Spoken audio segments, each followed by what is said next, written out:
Lovely welcome to this new transmission of Gene Keys, this time with the 31 Gene Key. Number 31 is a really special one as always, and I did not do like the last two transmissions because I had a little bit of personal points kind of to work on. The last week was the 56 Gene Key, which is Shadow of Distraction, so I might have been a bit distracted from my passion here to do the weekly transmissions, so they will come definitely next year when the time from the planets move to the same Gene Keys again, and definitely I will also make videos about them in general. So the 31 Gene Key is Shadow of Arrogance, the Gift of Leadership, and the Siddhi of Humility. And it's the sounding your truth. And the programming partner of the 31 Gene Key is the 41. I will put the information here like always. Today I have a bit different background also, trying some new things all the time. The psychology for this Gene Key is the throat and the thyroid. So they act like in a way to how you express yourself. So this is also a Gene Key, as you can see, with the gift leadership and also the shadow of arrogance.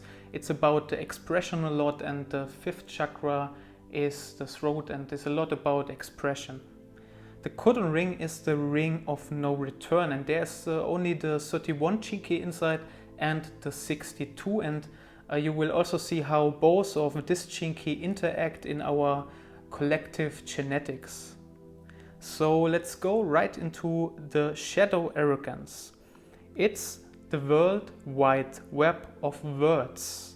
So it has a lot to do with words, also intellect in a way, that we kind of distract ourselves with words. We go very deep into the words and are not so into our being, into our heart and our body. So as always, I read parts of the book and put like my personal contemplation in it, talk about limiting or negative beliefs that block us to really live the life that we from the core would live if we don't have like all this kind of crazy beliefs. So the general conditioning says that arrogance is a negative trait and that humility is a positive trait. Since this 31 gift directly concerns leadership and influence, we are going to have to explore the real definitions of these words, because the 31 gift of leadership sits like the fulcrum of a seesaw between the two of them. So the 31 Gene Key is chemically bonded to the 62 Gene Key, what I told already. They both code for an amino acid in the body known as tyrosine. This genetic coupling is very interesting when we explore it a little further. The 62 shadow is the shadow of intellect and concerns the mental skills of manipulating language in order to try to understand our environment. So as I told, it's about the expression, the intellect, and the arrogance and the intellect, they correlate a lot to each other, and they support each other also. Like when, for example, the arrogant part is active, we act more out of the intellect instead of our intelligence and heart. And if, for example, our intelligence is also more active, we are at the same time more arrogant. So that's how you can ping pong or can see more the relationships in general between different Gene Keys and different genetic couples we have of the frequencies. Doesn't matter if it's like the shadow level or the gift or the Siddhic level. So the 31 shadow extends this cognitive ability beyond the simple creation of a neurological map of reality. It uses the skill in order to control and manipulate others.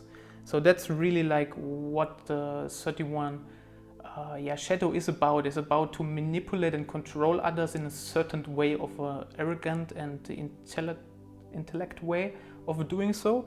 And in terms of leadership, what it also has to do, it's written here, we human beings operate very differently from animals. Animals choose their leaders instinctively based upon one animal having an alpha gene which marks it as the leader. In humans, the alpha gene is present in the one who can best manipulate others through language. Yeah, we should think about that. It's really true. Like you can see like a good example. It's like maybe not the popular example, but Hitler, like German Hitler. He was really a master of manipulating others through language, and there were a lot of people that let themselves manipulate to follow someone and their agenda. And this is with a lot of people. We can see it with Trump today. We can see it with so many people that are able to manipulate in a certain way, and there are always people that follow. So what is important here is that language is the medium through which human leadership is manifested.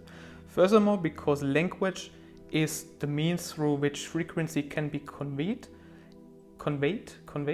I put it also there. Don't use that word so often. Okay, I will begin it again so you have it.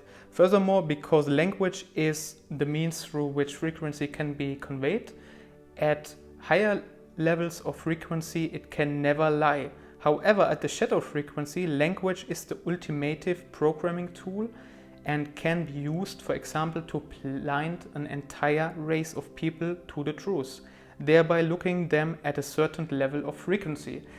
It's kind of like what I told with Trump and Hitler, and it can be in a direction of that.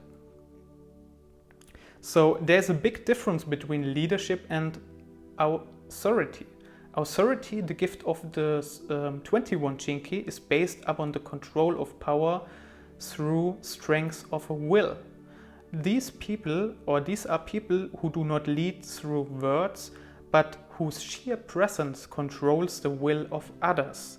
In the sense, or in the case of the 31 Shadow, words can have a far deeper effect than presence, since words endure forever. Concepts spoken thousands of years ago can still influence the whole inner reality of entire nations and peoples. We see this most clearly through the great religions.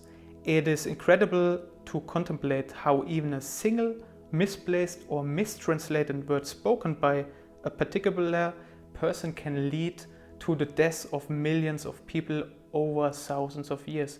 That is the power of the 31 Shadow at work. Why then is the 31 Shadow called the Shadow of Arrogance if it is language that really controls humans rather than the other way around? The reason is that the collective shadow frequency itself is arrogant. So the human collective frequency, where every one of us is a part, even me, even you, everyone, itself is arrogant because we see us as divided, and not as a union. So, and it's also written here, it is always the frequency that creates the language patterns rather than the other way around.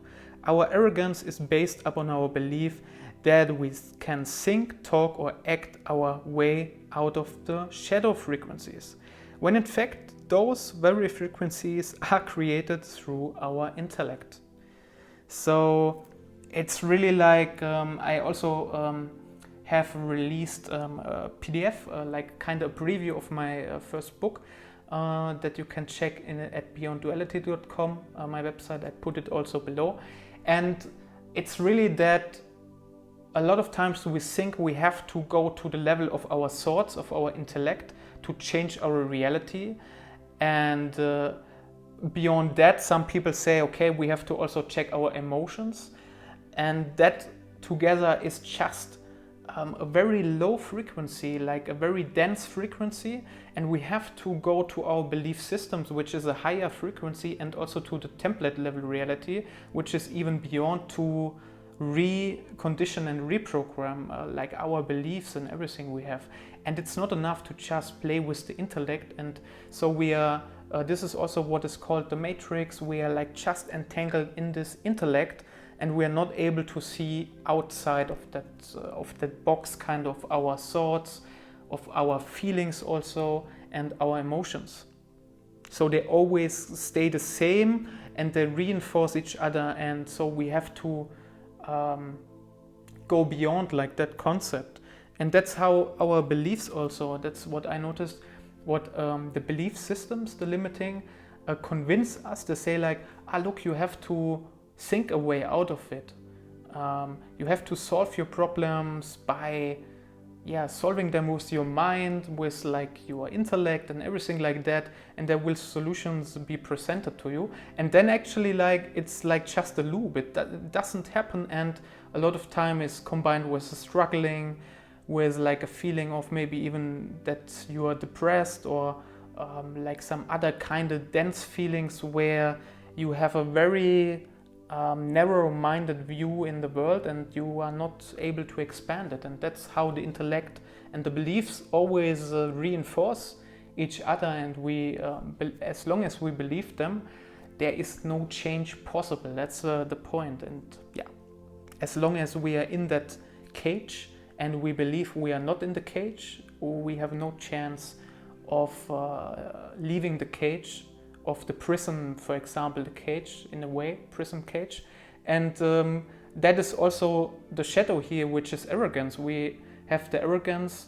I have the arrogance even sometimes today, and I had it so much that I was thinking I'm outside of the box, I'm out of the cage, but I was never really outside of the cage, because I'm collectively like with you together binded here, and there is no way to just be outside the box, and there's always an interaction with like the cage and the prism, the matrix, the intellect, and we have to learn to play with that part. So the modern world we see around us is nothing more than a mental construct created out of billions and billions of words. At the shadow frequency, we are trapped in this worldwide web of words. It's a different way of explaining what I just told, you could say.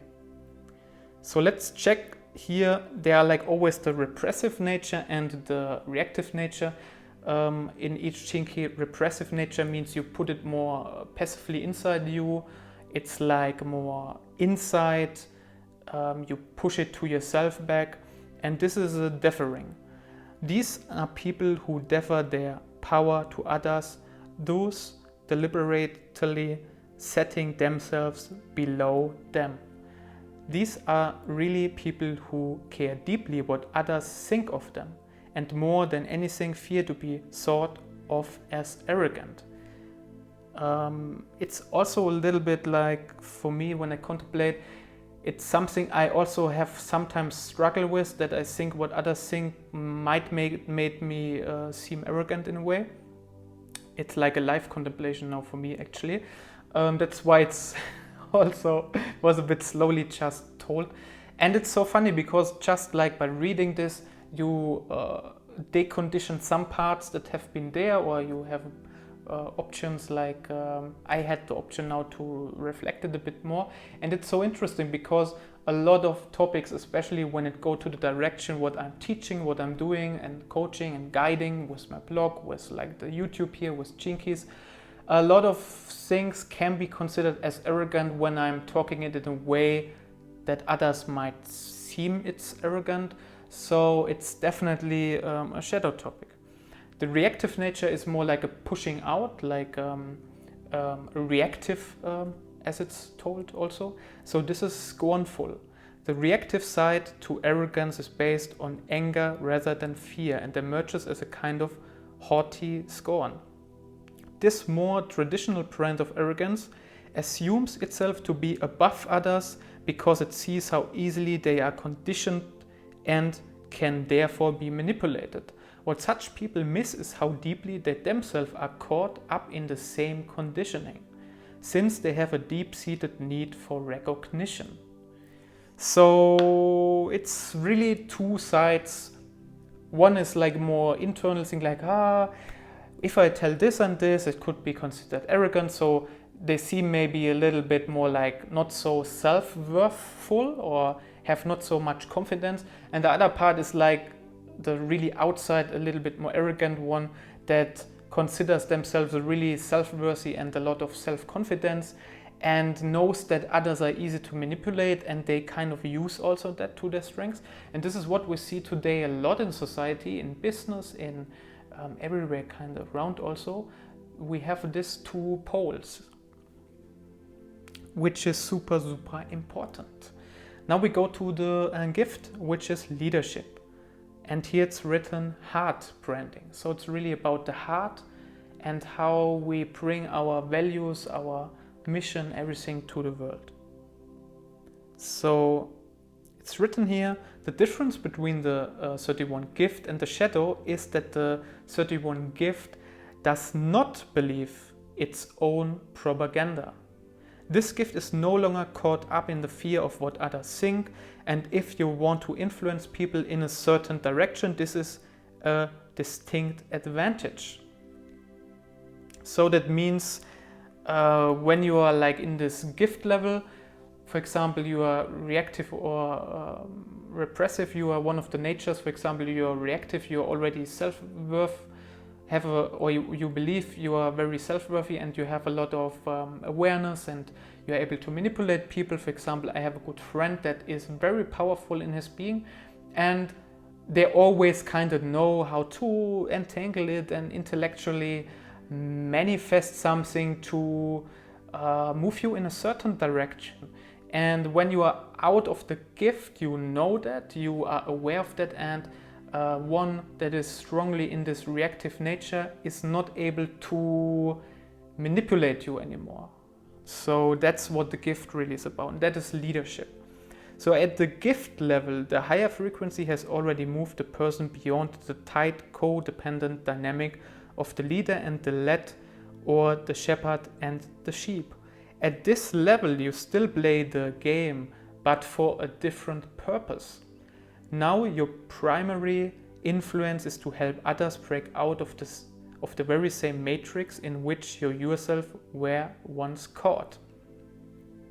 So it's really guiding others and helping them to get out of these limiting beliefs, the negatives they have, to give an understanding, and at the same time to not push them in a way that manipulate them again in a different way, to just let them find their own solutions and findings and everything like that.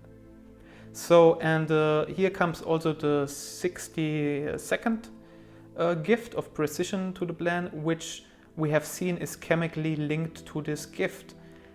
Allows a person, like this gift allows a person to operate at this frequency, to use a very specific programming words and language to deprogram other people's conditioning. So just when you talk out of this gift level, it, in a way, the pauses in between the words and everything else is helping to get the people off guard. Like they're just relaxing more and they see more solutions for themselves, and they're getting out more of the shadow into the gift level.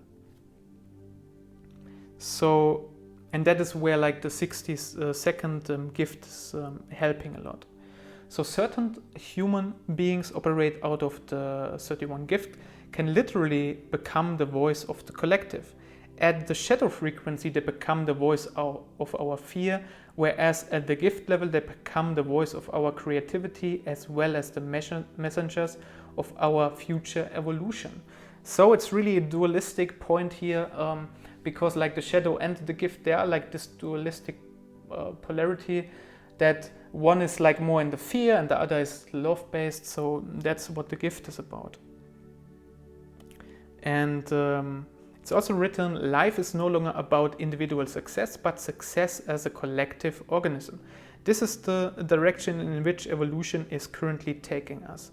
One can therefore see from the 31 gift that a new era is opening up before humanity, and it is an era in which individual leadership is declining, while something we have never seen before is also occurring. The collective is beginning to lead itself. Those frequencies that really catch the heart of the collective are coming through a collective voice and expressions, even though they are transmitted by individuals.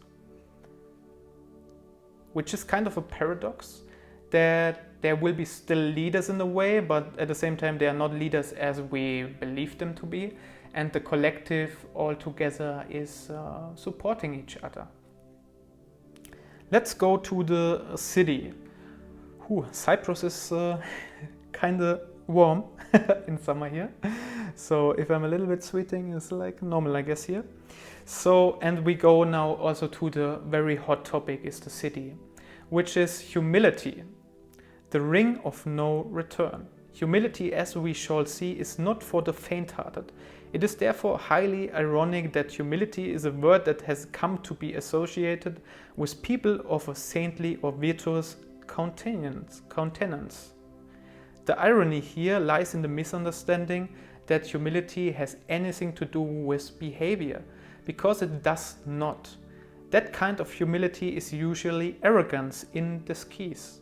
I put it here again. True humility can only occur at the Siddhic frequency because it requires the complete obliteration of your individuality.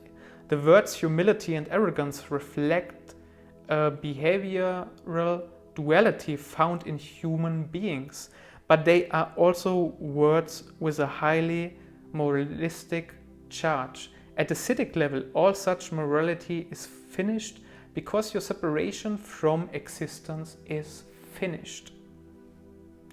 Here is where we come, like in the Siddhi, if you kind of new to Chinkies, or even if you're like a lot into Chinkies, we come to the Trinity aspect, out of duality. Shadow is, and the gift is the duality kind of, and the Siddhic level is outside, beyond duality, the Trinity, and we come beyond any concepts of what most human beings are able to grasp. So it's also normal if you don't get a lot. So it's really nice to contemplate and read it yourself and see what it will help and support you in your life. And it's also like in the Siddhic level is the union. It's no division anymore. It's just a union. It's completely out of the duality into a trinity.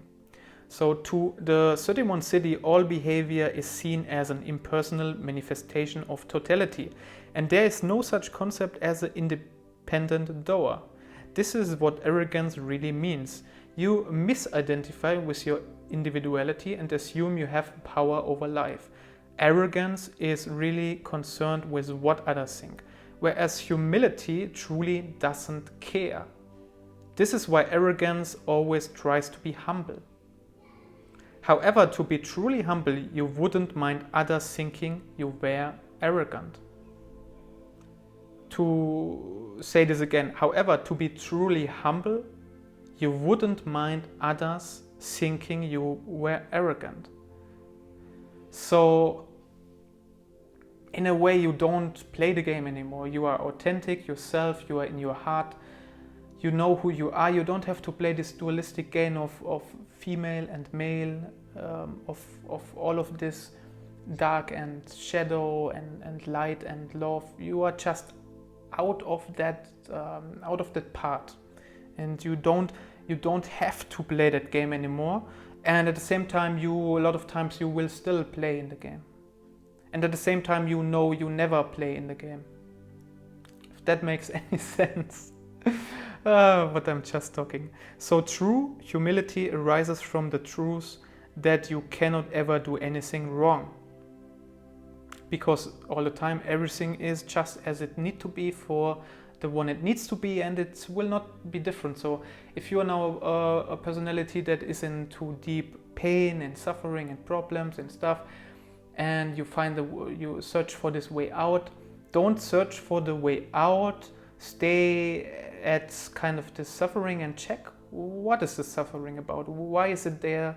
Really have a deep look into it without making that suffering yours in a way, and you don't have to feel the suffering too much. At the same time, you have to accept it and embrace it and just allow it to be there. Otherwise, it will not transcend into a gift and another level. So, because the 31 Siddhi is truly humble, it has no agenda. It is not necessarily interested in freeing people from their illusions, even so it may unwittingly do so. Such a being realizes that it is not possible to influence anyone in this world. Yeah, anyone besides himself in a way. And nature and the universe and parallel realities is so much beyond our current understanding of our human understanding that we don't have to understand. We just have to live our part here and be passionate and excited about what we do. So the 31 Siddhi is rooted in the ancient traditions of the oracle. The oracle is simply a voice box for the divine. It speaks without being attached or even interested in what it says. Whatever the oracle says is perfect, and its translation is also perfect. Words and language can be interpreted in so many different ways. This mysteriously named Kodung, the Ring of No Return, refers to the great initiatic leap from the fourth causal body into the fifth Buddhic body. So for that you can check the 20-second Chinky for more details when you have the book. Well, when I put the transmission online, you can also see it here. And this will be a long one, probably I talk like 2 hours for that, because it's the longest Chinky's transmission. Let's see how I do it. I have no idea now how I will do that. So once you have allowed the Siddhic frequency to command your voice, you have entered the first stage of divine embodiment. From this moment onward, whenever you use the word I, it is the voice of divinity itself speaking. Such speech is pure transmission. It uses words to indicate the path beyond words. That is the beauty of its paradox. That's a great ending for this 31 Chinky. I hope you really liked this transmission. I'm happy that I'm doing it again. I was a little bit not sure if I should do this one, because I just record this now, and tomorrow will be also already the 33rd Chinky is coming, so I will also do this. And I'm very happy that I did this transmission. Thanks for watching this a lot, and thumbs up when you like the content, the video here. Also check in the description below, there's you can check more information on my blog, and give the channel, give it like a subscribe if you haven't done it yet, and also share it with friends that are interested in this kind of topics. Thanks very much and have a great day. Your Dominic. Bye bye.